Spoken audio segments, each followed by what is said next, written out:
So thank you very much, and good morning, hello to you all, and welcome to our session about programmatic radio advertising. My name is Aleksandar Rustemovski, and we are, let me start with a short appreciation of this event. Isn't it great to be here in this beautiful town of Riga at this great event with so many interesting and exciting people from the radio industry? And we're all here to celebrate the coolest medium in the world. We're all here to celebrate radio. And our celebration of radio is really well deserved, because radio is the fastest medium and also the most creative medium at the same time. But that's not all, because what many don't really recognize or acknowledge is that radio is also the last real high-reach medium left. So no offense to the others, but television and print media, they're not the same anymore as they were 20 or 30 years before. Radio, on the other hand, continues to maintain its reach on a level that surprises many. And with 87% weekly reach in North America and Europe, and with 3 billion global listeners, radio is by far the best medium an advertiser can choose if he wants to reach as many people as possible at the same time with one single advertising spot. Because that's what a high-reach medium is all about, isn't it? That's not all. On top, we are still the #1 in-car medium, and that's also quite important for parts of the advertising industry. But nevertheless, radio has to face some really serious challenges. And we need to face them now, and we need to solve them quickly.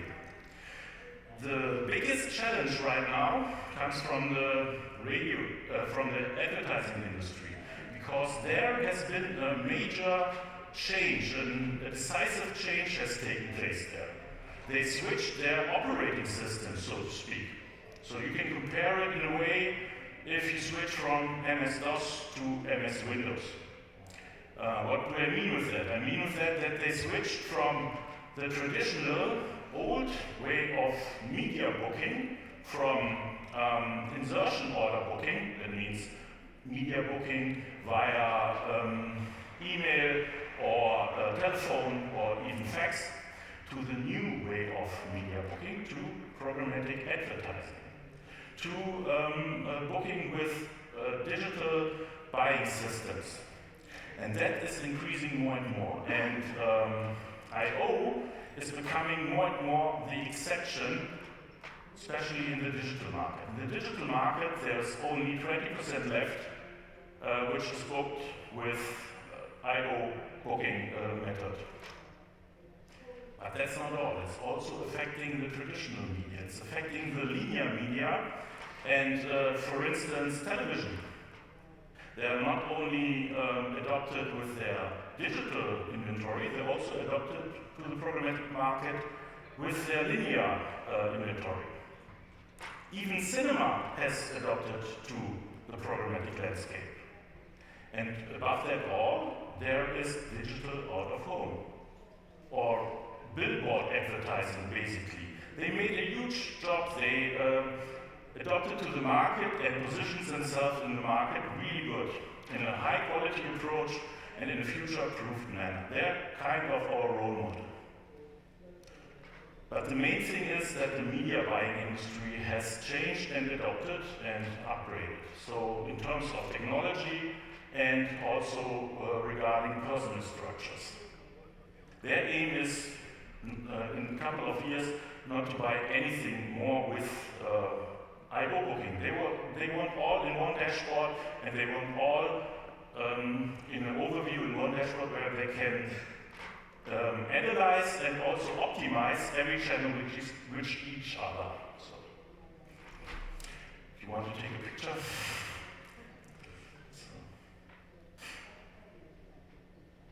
Okay, so radio is in a trap in a way.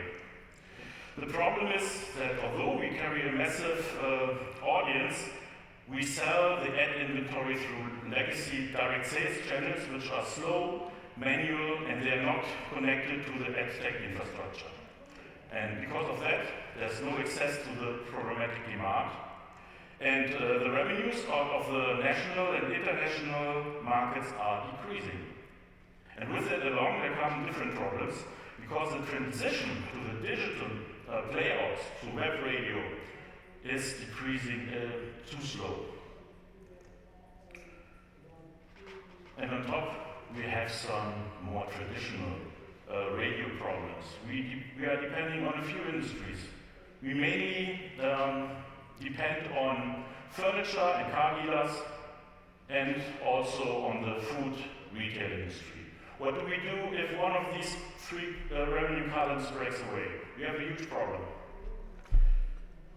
So, without programmatic access, broadcasters are invisible to the majority of the today's media buyers, and we are leaving billions in potential ad revenue unrealized.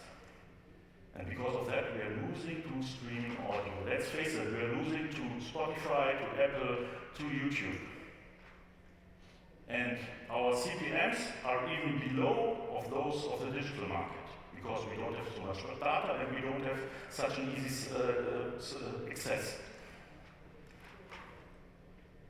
And on top, also the budgets in the direct regional markets are decreasing, because the new generation of managing directors and media buyers, they are used to buy via Facebook self-booking platforms or Spotify self-booking platforms.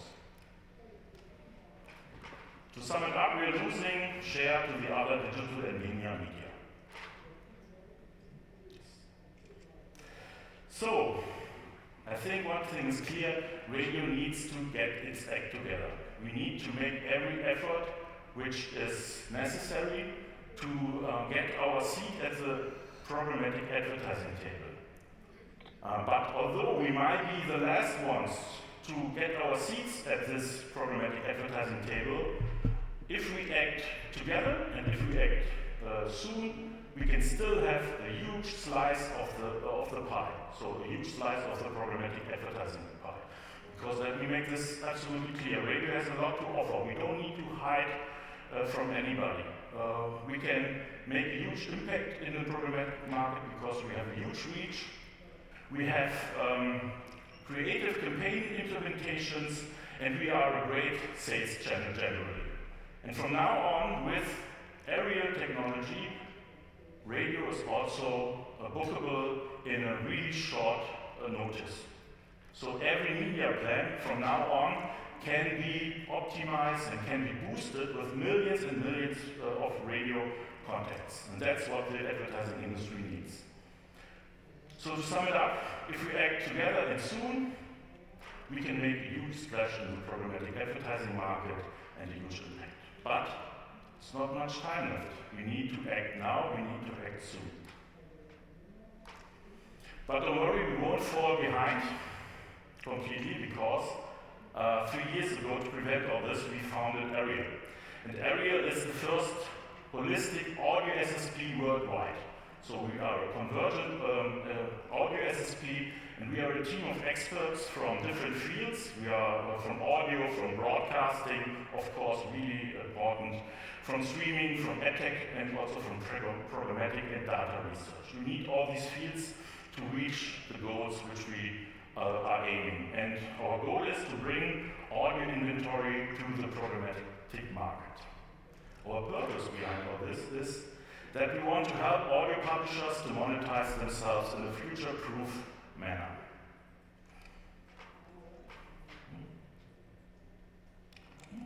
Oh, sorry.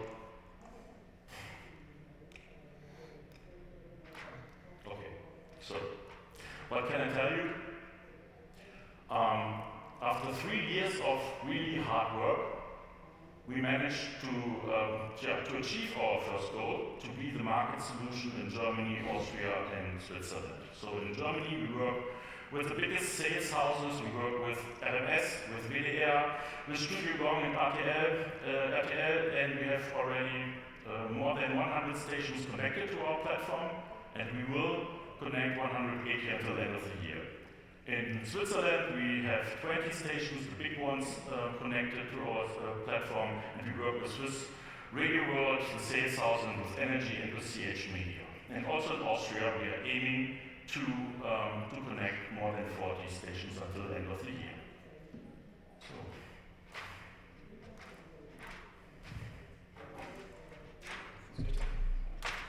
So thanks, Alex. So also welcome hello from my side. I'm Jan, and while Alex is putting a lot of his time every day in talking to publishers, I'm working on the demand side. What does it mean?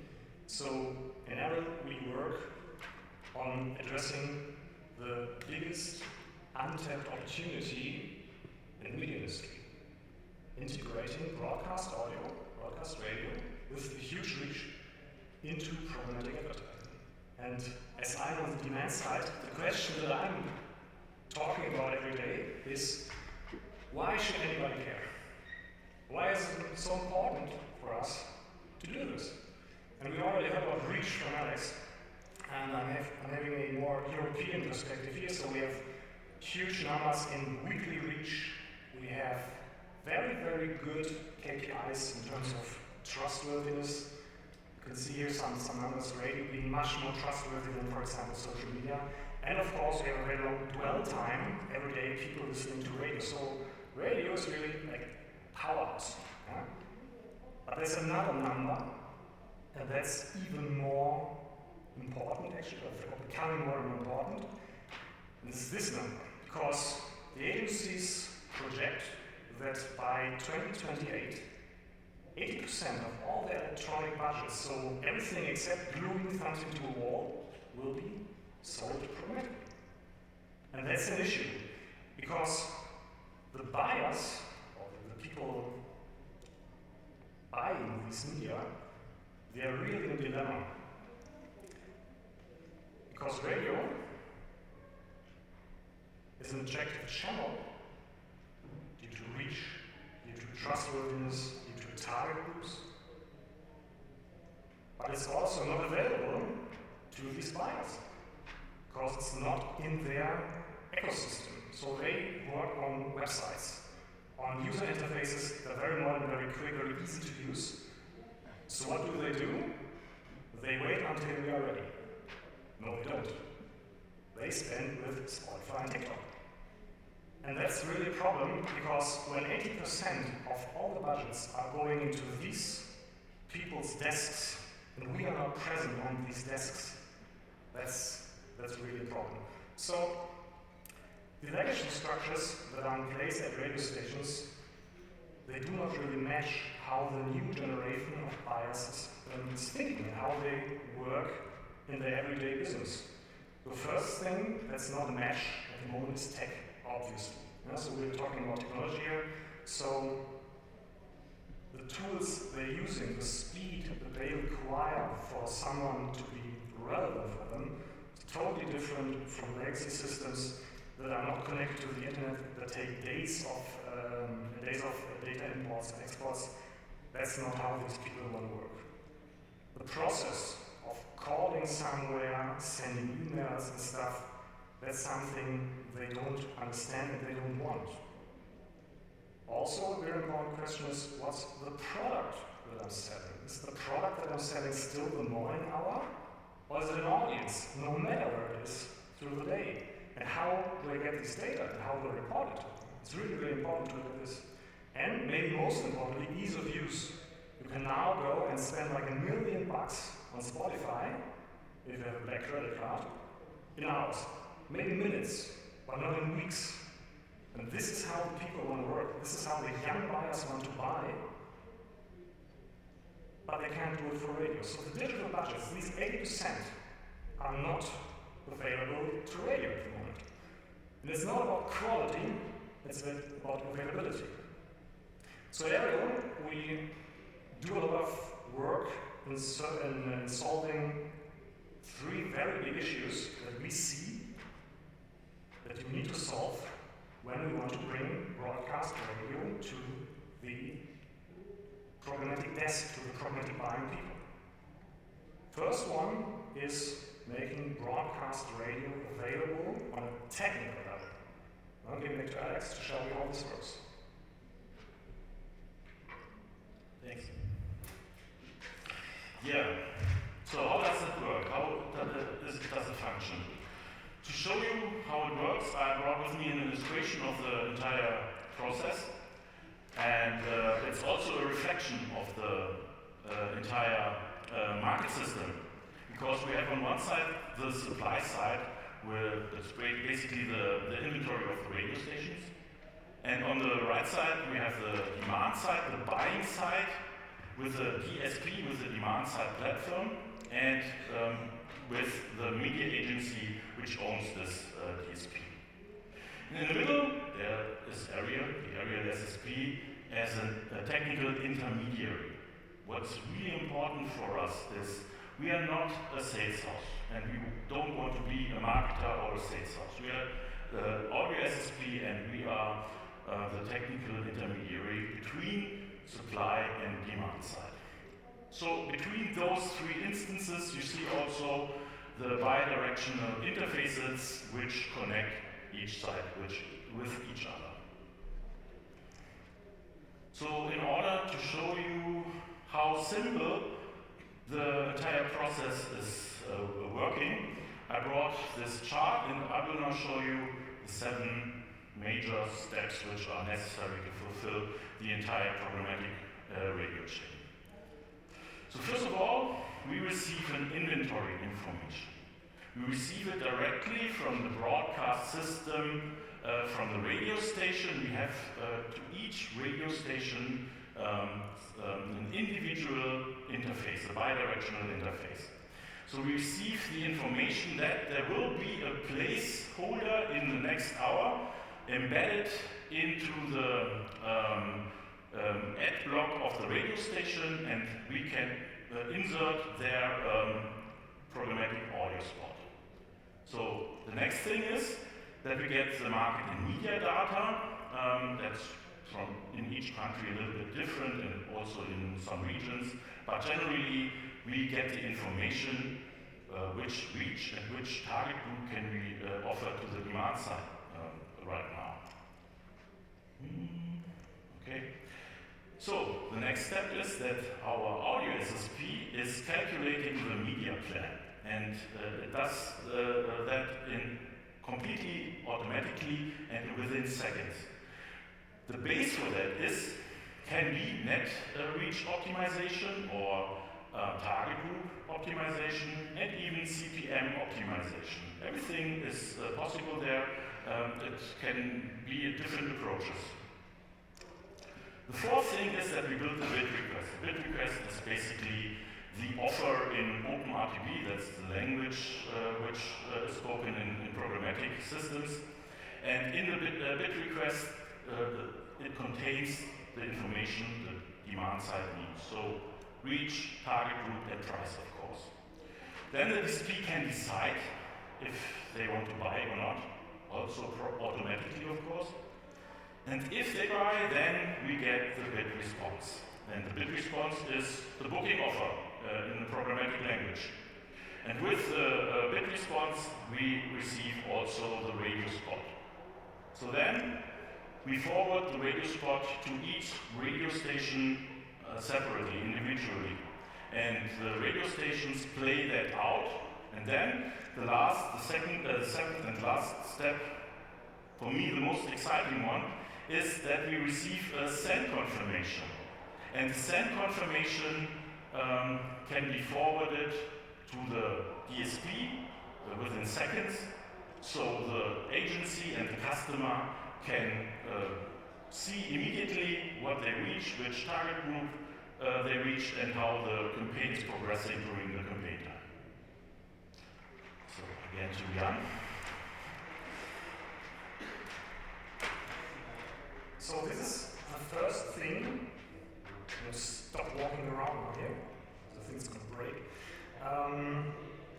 The first thing we solved is broadcast radio. So broadcast radio can now be traded with the same DSPs that trade social media, display, video, etc., etc. But there's 2 other things we have to do.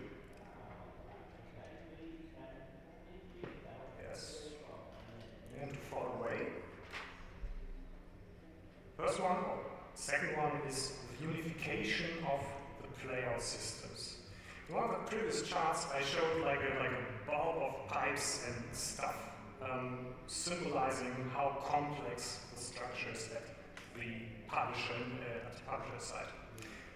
So this had to be unified, because when you are not able to connect all the inventories in a standardized way, you're going to have an issue, because the platforms on the other side are highly standardized and they don't really accept going off that path.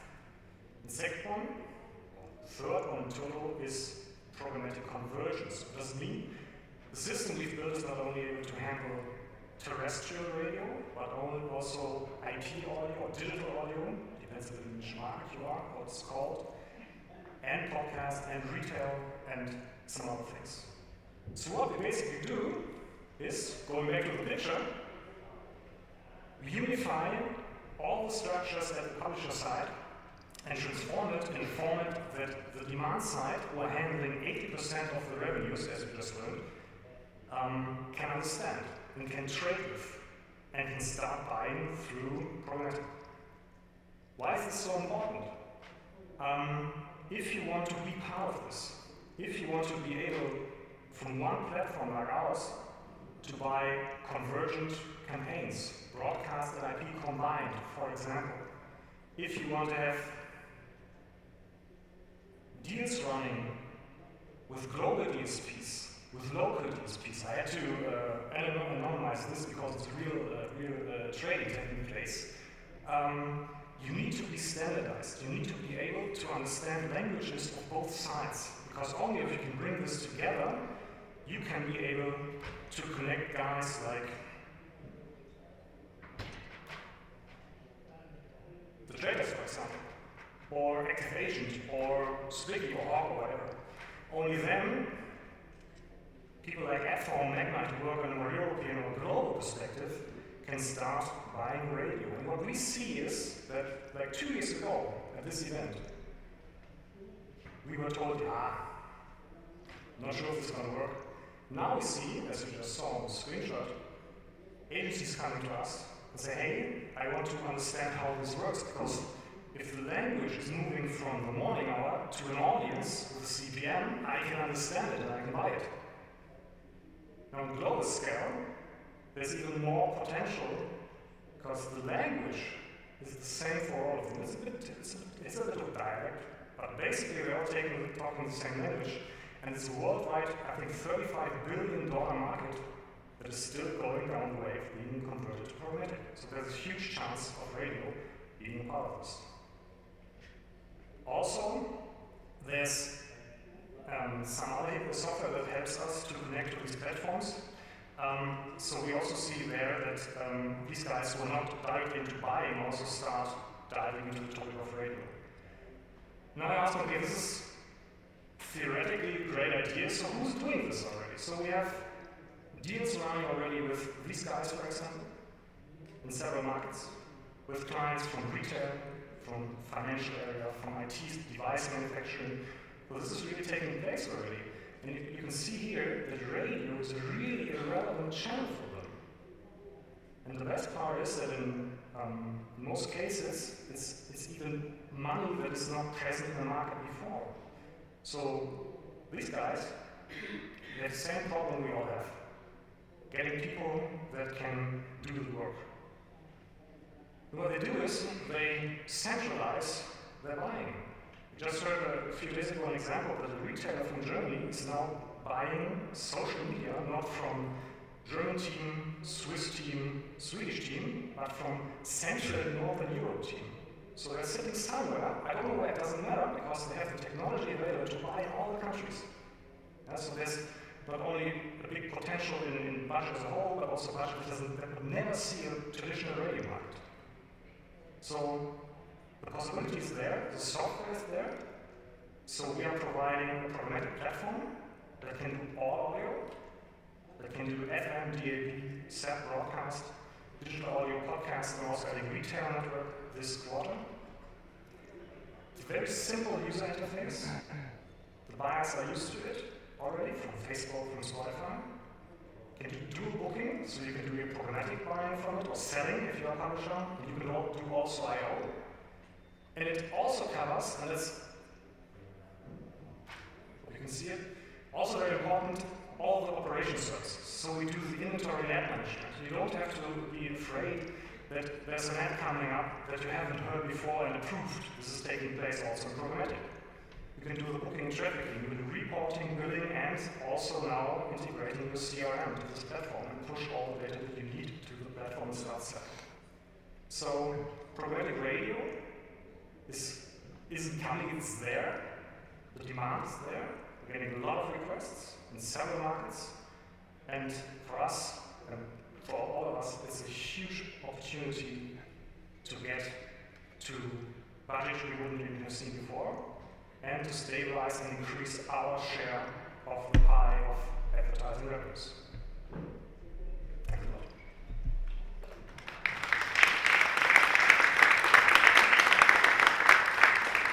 So I think we have like 10 minutes. Yeah, so if there are any questions, Alex. Over there? Try to speak loud and tell me if you hear me or not. You mentioned earlier that... Wait a second.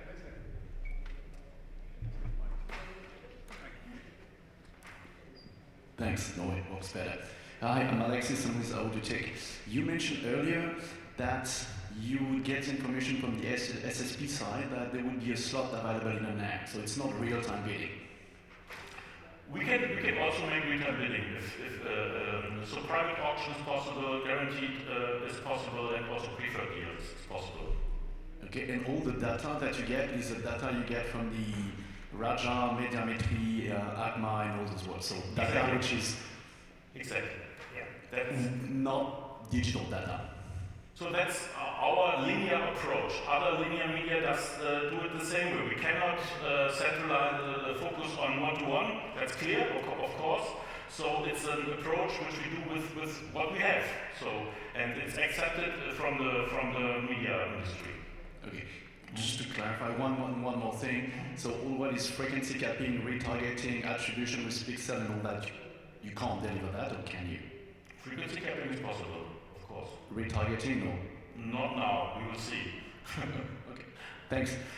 So that's like starting point. Yes. Yeah? So the JIC data, we call it, so joint industry committee data, like MR in Germany or media pools or whatever, these are accepted. Are they the last thing that's going to happen? Maybe not. Yeah? So we're pretty sure that there's more ideas coming up. If you look at digital home, when it started like 7 years ago, it was like same level with radio revenue, and now they digitalized it and put data to it, and now it's going like this, and radio is like this. Yeah? So it's a starting point, it's a very good starting point, but I'm pretty sure we have some more ideas about it. Any more questions?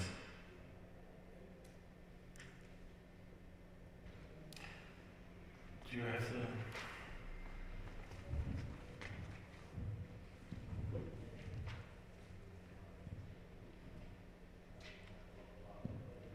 Hi, very interesting. Short question, could you say maybe a few words about how your own business model is structured, whether it's volume driven or you sign up and you pay a license fee or a tech fee? A few words on that? So we are trying to standardize in every way possible so that we are fit for the digital market, for the demand side. So there's a defined process how this works about clearing and works in the way that the platforms involved take a share of the revenue. That's how the model works. We make the same business as the other digital SSPs, and we take a share of the revenue. Is there an additional fee for essentially signing up and building the necessary integrations, or is it, once the pipes are laid, it's standard to the business? We earn if the radio station earns. Beautiful.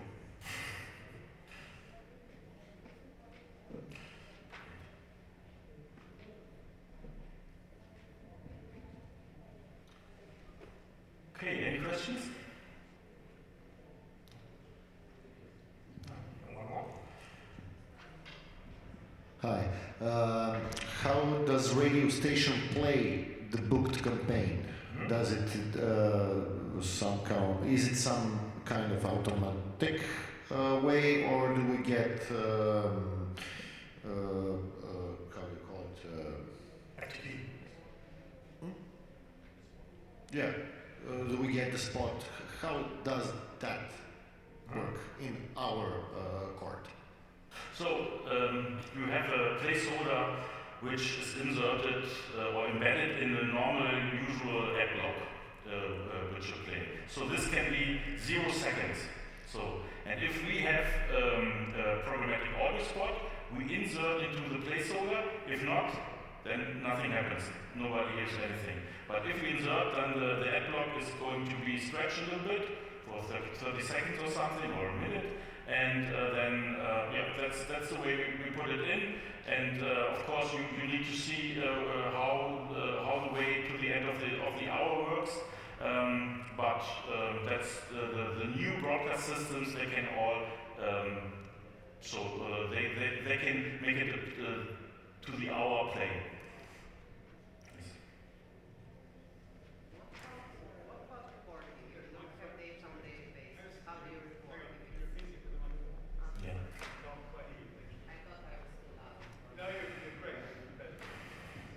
And what about the data? If you don't have the data, if it's markets, they don't have daily data, they have it weekly or monthly. Yeah. Or, how do you generate the data? For example, you work with Ipsos, but they don't, on that market, they don't present daily reach. So from market to market, it's differences. In Germany, it's updated several times a year. In some markets, we have monthly data, and we use the iterations that are present in the market. So when, let's say, you have an MR audio coming out in Germany, and then use the data in this study or this database, and we attach it to the inventory that we trade with the DSP. So the DSP can basically see it in real time. Let's say 1 hour or 5 minutes, depends a bit on the publisher. After the playout, they will see that the numbers are going up in the impression dashboard. So that's how it works. Yeah, so it's not like recording it ex post a month later. So they can, and we heard this from an agency in, I think it was Austria. They were sitting in front of the radio, and they heard the ad, and they were like seeing the DSP like 10 seconds later. So they can really see in real time where it's happening. And if you have geo information, you can also see which areas have to be played out. This is completely new for radio that we set that immediately.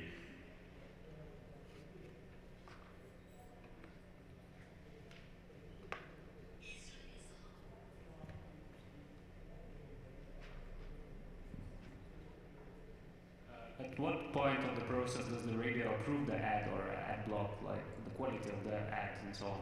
Yeah. So there's 2 ways.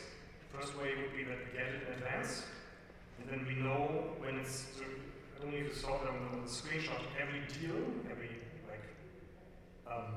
trade agreement has a specific number, and when we get an ad, we get the number that the ad is pointing to. From that, we know which stations are involved in this deal. And all stations, they get an email, they have an ad for that, and can show them, okay, there's an ad for you to be played, and they can approve it, listen to it, of course. Second possibility is they get it with the first time the DSP buys inventory from them. That's the second way. So either in advance or in the first round of buying. So the radio station can always deny the spot if they don't want to play it, and the technical part is done automatically with our systems. This is something that's also learned on the DSP side because they know it from digital at home. Because on these big screens, everywhere outside, you have the same thing. You don't want pornography or whatever on these screens, so the process of doing this is learned. This is not a big issue.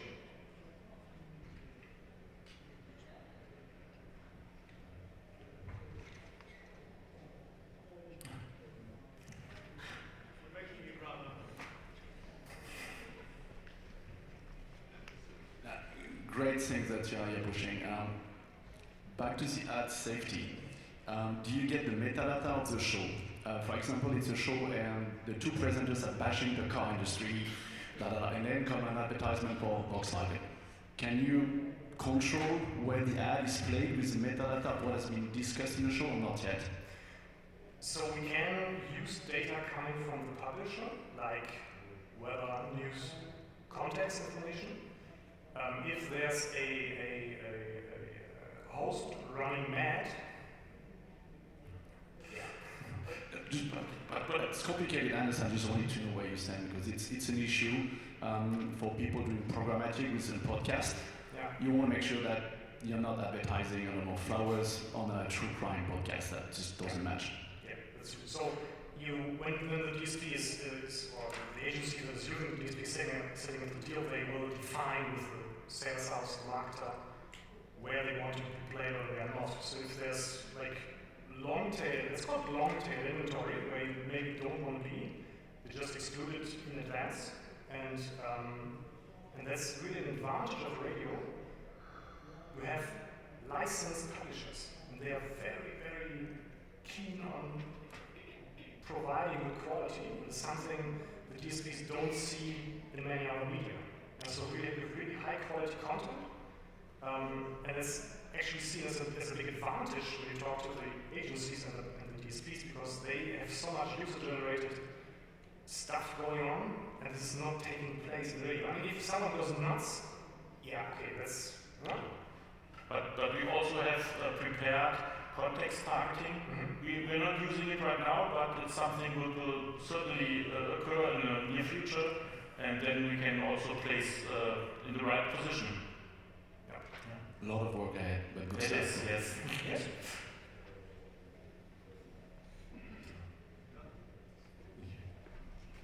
I think that's immensely encouraging. It really is. I think we'd love you to come back in a year's time and maybe show how we're getting on and how we're progressing. Because radio has to do this, otherwise we're going to be dead in the water. So can you show your appreciation for this fantastic idea? And thank you also for good questions. About 20 minutes now for the next session here. The next one's to be about the rise of populism in Europe, how radio contends with the turbulent political world without even mentioning the Trump word, or just mentioning it. That'll be in 20 minutes. Thank you very much.